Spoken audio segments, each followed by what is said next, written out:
സുപ്രഭാതം.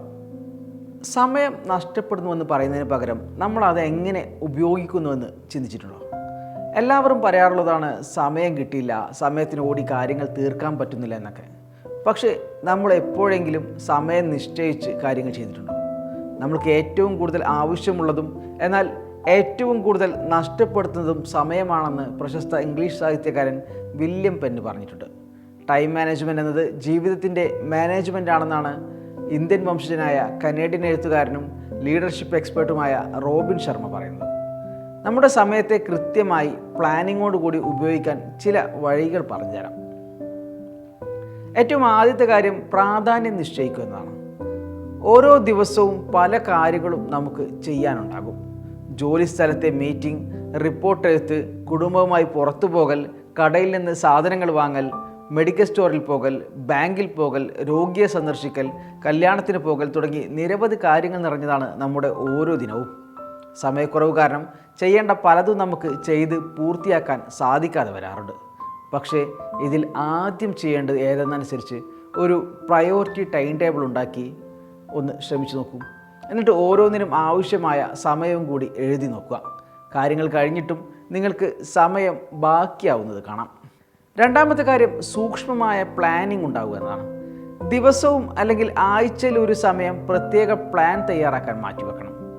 ആ ആഴ്ചയിൽ ചെയ്യേണ്ട കാര്യങ്ങൾ ഏതൊക്കെയാണെന്ന് ഒന്ന് ഇരുന്ന് ആലോചിച്ച് ഒരു പ്ലാൻ ഉണ്ടാക്കുക. വീക്ക്ലി പ്ലാൻ ആദ്യം തയ്യാറാക്കി ശേഷം ഓരോ ദിവസത്തേക്കുമായി കാര്യങ്ങൾ തരംതിരിക്കുക. അപ്പോൾ നിങ്ങളുടെ കാര്യങ്ങളെ എല്ലാം നിങ്ങൾക്ക് ചെയ്തു തീർക്കാൻ സാധിക്കും. ഇങ്ങനെ ചെയ്താൽ ഓരോ കാര്യങ്ങളുടെയും ഡെഡ് ലൈൻ നിങ്ങൾക്ക് ഓർത്തു വെക്കാനും കൂടി സാധിക്കും. നിങ്ങൾക്ക് ഇലക്ട്രിസിറ്റി ബില്ല് അല്ലെങ്കിൽ ഗ്യാസ് സിലിണ്ടർ ബുക്കിംഗ് എല്ലാം ഉണ്ടെങ്കിൽ അതൊക്കെ മറക്കാതെ തന്നെ നിങ്ങൾക്ക് ചെയ്യാനൊക്കെ സാധിക്കും. സമയത്തെ പിടിച്ചുകെട്ടാതെ മുന്നോട്ട് പോകാനാവില്ല, എന്നാൽ സമയം ഓടിക്കൊണ്ടേയിരിക്കുകയും ചെയ്യും. അപ്പോൾ എങ്ങനെയാണ് സമയത്തെ ബ്ലോക്ക് ചെയ്തു വെക്കുക? ഓരോ ചുമതലക്കും പ്രത്യേക സമയം കണക്കാക്കുക എന്നത് മാത്രമാണ് വഴി. രാവിലെ 9 മണി മുതൽ 12 മണി വരെ ജോലിയുടെ ഇത്ര ഭാഗം അല്ലെങ്കിൽ ഇന്ന കാര്യത്തിനായി മാറ്റിവെക്കുക. 12 മണിക്ക് കുറച്ച് സമയം ബ്രേക്ക് എടുക്കുക. പിന്നീട് 1 മണിക്ക് വീണ്ടും കാര്യങ്ങൾ ചെയ്യാൻ തുടങ്ങുക. ബ്രേക്ക് സമയത്ത് 15 മിനിറ്റ് ഭക്ഷണം കഴിക്കാൻ ചെലവഴിച്ചാൽ ഇടവേളയിൽ ബാങ്കിലോ ATMലോ മെഡിക്കൽ സ്റ്റോറിലൊക്കെ പോകാൻ സാധിക്കും. അല്ലെങ്കിൽ ഓൺലൈനായി നിങ്ങളുടെ ഒരു ബില്ല് അടക്കാൻ സാധിക്കും. ജോലി കഴിഞ്ഞ് മടങ്ങി വരുമ്പോൾ വീട്ടിലേക്ക് ആവശ്യമായ സാധനങ്ങൾ വാങ്ങുകയും ചെയ്യാം. അങ്ങനെ ഓരോന്നിനും സമയം നിശ്ചയിച്ചാൽ സമയത്തെ പിടിച്ചു കെട്ടാൻ സാധിക്കും. നാലാമത്തെ കാര്യം ഡെഡ് ലൈനുകൾ നിശ്ചയിക്കുക, അവ പാലിക്കുക എന്നതാണ്.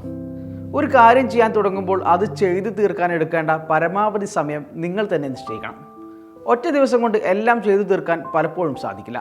അങ്ങനെ ചെയ്താൽ മറ്റു കാര്യങ്ങൾ ചെയ്യാൻ സമയമില്ലാതെ വരും. മാത്രമല്ല അവസാന നിമിഷത്തേക്ക് കാര്യങ്ങൾ മാറ്റിവെക്കുകയും ചെയ്യരുത്. ഉദാഹരണത്തിന് 10 ദിവസത്തിന് ശേഷം നൽകേണ്ട ഒരു വർക്ക് ഇപ്പോഴേ ചെയ്തു തുടങ്ങാം. വീക്ക്ലി പ്ലാൻ ഉണ്ടാക്കുമ്പോൾ എല്ലാ ദിവസവും 1 മണിക്കൂർ നൽകി ഈ കാര്യം ചെയ്തു തുടങ്ങാം. അങ്ങനെ വന്നാൽ അവസാന ദിവസം 10 മണിക്കൂർ ഇതിനായി ചെലവഴിച്ച് മറ്റു കാര്യങ്ങൾ ചെയ്യാൻ സാധിക്കാതെ വരുന്നത് ഒഴിവാക്കാം. മാത്രമല്ല വിചാരിച്ച സമയത്തിന് മുൻപേ സംഭവം റെഡിയാക്കി നൽകുകയും ചെയ്യാം. ഔട്ട്സോഴ്സ് ചെയ്യുക എന്നതാണ് അഞ്ചാമത്തെ കാര്യം. എല്ലാം കൂടി ഒറ്റയ്ക്ക് ചെയ്യാമെന്ന് ആരും കരുതരുത്. അങ്ങനെ ചെയ്താൽ ചെയ്യാൻ സാധിക്കാതെ വരുന്ന കാര്യങ്ങൾ നിങ്ങളെ ബുദ്ധിമുട്ടിലാക്കുകയും നിങ്ങളെ പ്രകോപിപ്പിക്കുകയും ചെയ്യും. ഇത് ഒഴിവാക്കാൻ ചില കാര്യങ്ങൾ മറ്റുള്ളവർക്ക് നൽകുക. ഉദാഹരണത്തിന് മെഡിക്കൽ സ്റ്റോറിൽ പോകാനുള്ളതോ അല്ലെങ്കിൽ സാധനം വാങ്ങാനുള്ളതോ ആയ കാര്യം മറ്റുള്ളവരെ ഏൽപ്പിക്കണം. അല്ലെങ്കിൽ നിങ്ങളുടെ വർക്കിൻ്റെ കുറച്ചു ഭാഗം പണം കൊടുത്തോ മറ്റുള്ളവരെ കൊണ്ട് ചെയ്യാം. ഏറ്റവും പ്രധാനപ്പെട്ട 5 കാര്യങ്ങളാണ് ഇപ്പോൾ പറഞ്ഞത്. അതുപോലെ ചെറിയ ബ്രേക്ക് എടുക്കുക, മൊബൈൽ ഡിസ്ട്രാക്ഷൻ കുറക്കുക, നല്ല ഉറക്കം ശീലിക്കുക, സുഹൃത്തുക്കളിൽ നിന്നും അല്ലെങ്കിൽ കുടുംബത്തിൽ നിന്നുള്ള പ്രോത്സാഹനവും സഹായവും അഭ്യർത്ഥിക്കുക തുടങ്ങിയ കാര്യങ്ങൾ കൂടി ചെയ്യാവുന്നതാണ്. അതുപോലെ പ്ലാൻ ഉണ്ടാക്കാൻ നിരവധി ആപ്പുകളും നമ്മുടെ ഫോണുകളിൽ ഇപ്പോൾ ഉണ്ട്. അല്ലെങ്കിൽ ഓൺലൈനിൽ നിന്ന് നല്ല പ്ലാനറുകൾ വാങ്ങാൻ കിട്ടും. അപ്പോൾ ഇനി എല്ലാം പ്ലാൻ പ്രകാരമാകട്ടെ.